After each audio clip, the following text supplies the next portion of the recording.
قاعده سیزدهمی است که دلایل وجود خالق متعال در قرآن عظیم شان ما و شما بدانیم. خب وقتی سر دلایل وجود الله میایم، ما و شما مسلمان ها عقیده داریم که الله متعال بر ما و شما چند نعمت داده. چند نعمت الله بر ما داده؟ اول نعمت وحی است که الله متعال بر ما قرآن و سنت فرستاده. قرآن وحی جلی هست و احادیث رسول الله صلی الله علیه و سلم اینا چی هستن؟ وحی خفی هستن. پس الله متعال بر ما و شما یک نعمت وحی را داده، دیگه نعمت علم داده. این نعمت دومی هست. سومی نعمتی که الله بر ما و شما داده نعمت عقل است و چهارمی نعمتی که الله متعال بر ما و شما داده نعمت حس است. متوجه شدین؟ و پنجمی نعمت قلب است. پس این کلش نعمت های الله هست. این نعمت ها چی کمال دارن؟ این نعمت ها هر کدامش دلیلی بر ما و شما میته به وجود خالق متعال. مثلا اول دلایل وجود خالق متعال به اساس نعمت قرآن عظیم الشان، نعمت وحی بفهمیم. در قرآن عظیم الشان الله متعال بر ما و شما دلیل میته به وجود خود. الله متعال می فرماید که یا ایها الناس اعبدوا ربکم الذی خلقکم. ای مردم شما عبادت کنین، او ذات را عبادت بکنین، ربتانه، او پروردگارتان عبادت بکنین که خلقکم، شما را خلق کرده. پس این دلیل است که الله متعال ذات موجود است و خالق ما و شما هست. پس خلق کننده ما و خلق کننده خلقکم والذین من قبلکم و کسانی که چی است؟ قبل از شما بوده. لعلکم تتقون. آل امی خالق متعال موجود دلایل به وجود چی نمیگه؟ الذی جعل لکم الارض فراشا. امی زمینه که آل دانشمندا میگن که این بیضوی هست یا کروی هست یا کروی غیر منظم است، لکن برای شما مثل فرش و هموار شده، هیچ امی کروی بودن از این احساس نمیکنین. این کی خلق کرده برای شما؟ و السماء بناء. این آسمان مانند سقف شما میبینین. تابال مخلوقات هنوز نتونسته که تمام آنچه که در فضای ما و شما وجود داره تابال کلش کشف کنن. یعنی تا قسمت رسیدن و هر روز اکتشافات جدید شده میره. پس او خالقی که چی کرده و آسمان هم مثل سقف خلق کرده، کی میتونه این کار بکنه؟ انسان ها تابال کسی آسمان پیدا کرده نتونسته، کره زمین جور کرده نمیتونه. پس خالق از اینا کی هست؟ اونمون ذات است که یاره شما میبینین. پس این دلیل است که خالق بزرگوار است که او را خلق کرده. پس الله سبحانه و تعالی وجود خدا در قرآن عظیم شان بیان میکنه که اونمو خالقتان کسی است که زمین فرش کرده و آسمان بنا. و انزل من السماء ماء. و از آسمان آب نازل میکنه که ابرها را خلق کرده و از او طریق همتو آب میاد. فاخرج من الثمرات رزقا لكم. پس از میوه های مختلف بر شما چی میاره؟ رزق. شما ببینید که در یک درختی که انسان وقتی که توجه بکنه، این کلش دلایل است. قرآن بر ما و شما میگه که این دلایل است به وجود خالق متعال. سعدی چی میگه؟ میگه برگ درختان سبز در نظر هوشیار، هر ورقش دفتر است معرفت کردگار.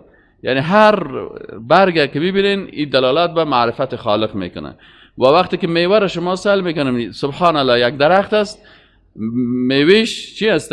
میوه از این درخت سعی کنین شیرین است. اما وقتی که ببینین که این میوه شیرین درخت از یک درختی که چوبش اگر بجوی تلخ است، این درخت چوبش چی است؟ تلخ است. یا مثلا برگش ببینیم مزهش بی مزه هست. یا چیزایی که در بین از استفاده میشه، این کلش مثلا در زیر درخت که انداخته میشه، بسیاری وقتا گندگی ها و ترا انداخته میشه. ولی خالق متعال بر ما و شما زمینه که اگر خاک بخوری بدمزه هست، دارند که پرتی، لکن از اونمو گل بدمزه، از اونمو درخت بدمزه، از اینمی خاک و از اونمو کود کیمیاوی و کود انسانی و ترا بالاخره چی میشه؟ یک میوه خالق متعال از او خلق میکنه. پس الله متعال دلایل وجود خدا بر ما بیان میکنه که الذی جعل لكم الارض فراشا والسماء بناء وانزل من السماء ماء فاخرج به من الثمرات رزقا لكم فلا تجعلوا لله اندادا، پس شما به الله شریکانی را ایجاد نکنین و انتم تعلمون، در حالی که شما علم دارین. ببینین از علمتان استفاده بکنین، از علوم ساینسی استفاده بکنین. از همین خاطر است که بسیاری از دانشمندای ساینس وقتی که در مخلوقات الله فکر میکنن مسلمان میشن. یعنی بسیاری وقتا علمای ساینس هستن که چی میشن؟ مسلمان میشه. یک عالم ساینس یک از چکسلواکی است، این مقصه همون مسلمان شدنش خودش گفت من چرا مسلمان شدم؟ گفت من در منطقه پیدا شده بودم که چک میگن، جمهوری چک حالا میگن، سابق چکسلواکی ها میگفتن، حالا جدا شده، چک علایده شدن، سلواکش علایده شدن.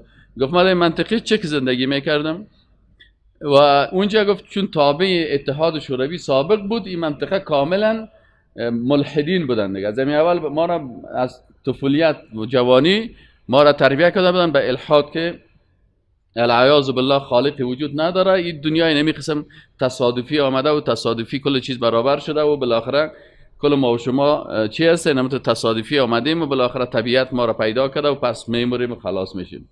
میگه یک وقتی که من دانش ساینسیم پیشرفت کرد و دیدم که به طبیعت نظر کردم، به وجود خود نظر کردم، این ساختمان کهکشان ها و سیارات دیدم، بالاخره میگم من متوجه شدم که نه، ساینس برای من گفت. من هیچ عالم دینی رو ندیده بودم، هیچ کتاب دینی رو نخوانده بودم. از نگاه ساینسی میگه قناعت حاصل شد که این کائنات با این ساختمان دقیقی که داره، با این ترتیب و تنظیمی که داره، این خالق داره. هیچ امکان نداره که این خالق نداشته باشه. پس من از طریق ساینس به وجود خالق متعال عقیده کردم. هنوزم میگه من کدام عالم دینی رو ندیدم. باز برام سوال پیدا شد، خب این خالقی که عالم هستی رو پیدا کرده یک خالق است یا چندین خالق است؟ باز میگه ساینس برای من دلیل داد. وقتی که پس مراجعه کردم با دلایل ساینسی، میگه وقتی دیدم که بین معده ما و بین یک میوه یک تناسب وجود داره، این برای من قناعت داد که خالق معده ما و خالق از میوه ذات یگانه هست. وقتی دیدم بین زمین، کره زمین و بین آفتاب، این آفتابی که بسیار که سرازی تحقیق کردیم که این مثلا چقدر انرژی تولید میکنه و باید با این قوت خود دربت زمینه، لکن با زمین سازش میکنه و بر زمین و با کسایی که در زمین زندگی میکنه به اندازه ضرورتشان انرژی میده، اینا را کلشان را هلاک نمیکنه. پس گفت اینجا ما فهمیدم که خالق آفتاب و خالق زمین یک خالق است. چرا اگر خالق آفتاب دیگه کس می بود و خالق زمین کس دیگه می بود، او میگفت من را به زمین تو چی؟ من در درجه حرارت اینقدر میکنم که در بگیره تو زمین تقامش بخور.